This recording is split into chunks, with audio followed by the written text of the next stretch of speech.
You have to be very detail-oriented.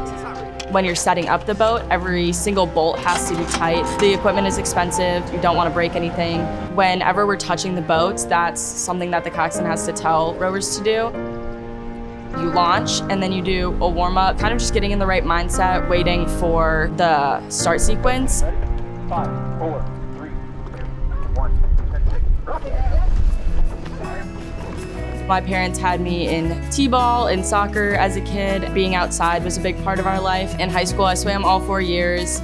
I've always loved being a part of a team, and so I think that was a big compelling factor for me to be in athletics. I didn't really want to give that up. There's a big pipeline of swimming to rowing, just with that endurance sport.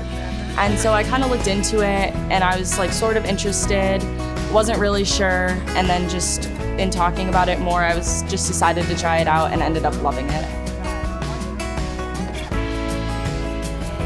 Coxswains are usually pretty small, and so being a small person, you are automatically put in coxswain. A coxswain is the person in the boat who is not only steering, but they're really uniting the boat.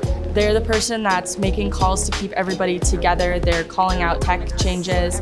They're making sure that people are rowing together. I think the biggest misconception is that everybody thinks they're like the cartoon coxswains just saying like row, row, row, and like that's not even the half of it. I like to think of the coxswain as the heart and soul of the boat. If we didn't have a coxswain, we'd just be 8 random people doing our own little thing. 142, nice and aggressive.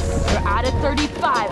Then you quit through that drive, bail to that 36. Good job, girls. We're executing what the coaches want us to do at practice or during a race. You're calling out the split, you're talking about the stroke rate, and so you're giving them all the information that they don't have because they can't see it. Lads, ready, row.